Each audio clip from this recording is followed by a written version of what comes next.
Thiruvananthapuram കഴക്കൂട്ടത്തെ cosmetic ആശുപത്രിക്കെതിരെ ഗുരുതര ആരോപണവുമായി ശസ്ത്രക്രിയയെ തുടർന്ന് വിരലുകൾ മുറിച്ചു മാറ്റേണ്ടി വന്ന MS നീതു. ശസ്ത്രക്രിയയ്ക്ക് ശേഷം ആരോഗ്യ പ്രശ്നങ്ങൾ ഉണ്ടെന്ന് അറിയിച്ചിട്ടും വിദഗ്ധ ചികിത്സ നൽകിയില്ല. ആശുപത്രിയുടെ ഭാഗത്തു നിന്നുണ്ടായത് നിരുത്തരവാദ പെരുമാറ്റമെന്നും നീതു പറഞ്ഞു. കഴക്കൂട്ടത്തെ കോസ്മെറ്റിക് ആശുപത്രിക്കെതിരെ ഗുരുതര ആരോപണങ്ങളാണ് നീതു ഉന്നയിക്കുന്നത്. വിദഗ്ധ ചികിത്സ നൽകിയിരുന്നുവെങ്കിൽ വിരലുകൾ മുറിച്ചു മാറ്റേണ്ടി വരില്ലായിരുന്നുവെന്ന് നീതു പറയുന്നു. ശസ്ത്രക്രിയയ്ക്ക് ശേഷം ലഭിക്കേണ്ട യാതൊരു പരിചരണവും ആശുപത്രിയിൽ നിന്ന് ലഭിച്ചില്ല. ശനിയാഴ്ച സർജറി കഴിഞ്ഞ് ഞായറാഴ്ച രാവിലെ അവരെന്നെ ഡിസ്ചാർജ് ചെയ്യണം. അപ്പോൾ ഇതൊരു ജനറൽ അനസ്തേഷ്യ തന്നൊരു സർജറിയാണ്.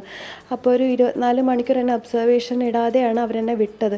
നമ്മൾ അപ്പോൾ തന്നെ അവരെ ഇൻഫോം ചെയ്താൽ എനിക്കിങ്ങനെ ഒരു ക്ഷീണമാണ്. അപ്പോൾ അവർ പറഞ്ഞ് അതിപ്പോൾ സർജറി കഴിഞ്ഞതല്ലേ ഉള്ളൂ, അതിൻ്റെ ഒരു ക്ഷീണമാണ്, പേടിക്കേണ്ട കാര്യമൊന്നുമില്ല എന്ന് പറഞ്ഞു. അപ്പോൾ നമ്മൾ ചോദിക്കുന്നുണ്ട് ഇന്ന് അവിടെ ഹോസ്പിറ്റലിൽ ഇല്ലെങ്കിൽ അടുത്തൊരു ഹോസ്പിറ്റലിൽ പോട്ടെ എന്നൊക്കെ ചോദിക്കുന്നു. അപ്പോൾ അവർ പറഞ്ഞു വേണ്ട, അതിൻ്റെ ആവശ്യമൊന്നുമില്ല, നാളെ ഇങ്ങോട്ട് വന്നാൽ നാളെ രാവിലെ വന്നാൽ മതി, വേറെ പ്രശ്നമൊന്നുമില്ല എന്ന്. സമൂഹ മാധ്യമങ്ങളിലെ പരസ്യം കണ്ടാണ് ആദ്യം കോസ്മെറ്റിക് ആശുപത്രിയുമായി ബന്ധപ്പെടുന്നത്. അതിസങ്കീർണമായ ശസ്ത്രക്രിയയെന്ന് ആശുപത്രി അധികൃതർ വെളിപ്പെടുത്തിയില്ല. തനിക്കുണ്ടായ ആരോഗ്യ പ്രശ്നങ്ങളെല്ലാം ഡോക്ടറടക്കം നിസ്സാരമായി കണ്ടെന്നും നീതു പറഞ്ഞു. കാലം അടുപ്പിച്ചാണ് എന്നെ അനന്തപുരിയിൽ എത്തിക്കുന്നത്. അപ്പോൾ ആ ഒരു ടൈം നോക്കണം. ഞാൻ അനന്തപുരിയിൽ എത്തുന്നതും എനിക്ക് കാർഡിയാക് അറസ്റ്റാണ്.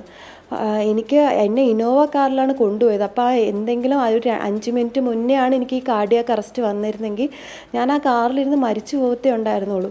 എനിക്കെന്ന് പറഞ്ഞൊരു സർജറി കഴിഞ്ഞിട്ടൊരു പോസ്റ്റ് കെയർ ട്രീറ്റ്മെൻറ്റും കിട്ടിയില്ല.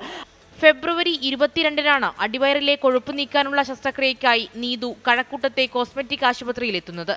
ശസ്ത്രക്രിയയ്ക്ക് ശേഷമുണ്ടായ അണുബാധയെ തുടർന്നാണ് 9 വിരലുകൾ മുറിച്ചു മാറ്റേണ്ടി വന്നത്. അണുബാധയെ തുടർന്നുണ്ടായ ആരോഗ്യ പ്രശ്നങ്ങളാൽ ഇപ്പോഴും നീതു വിദഗ്ധ ചികിത്സ തുടരുകയാണ്. നീതുവിന്റെ ഭർത്താവിന്റെ പരാതിയിൽ കോസ്മെറ്റിക് ക്ലിനിക്കിനെതിരെ പോലീസ് കേസെടുത്തിട്ടുണ്ട്. 24 തിരുവനന്തപുരം.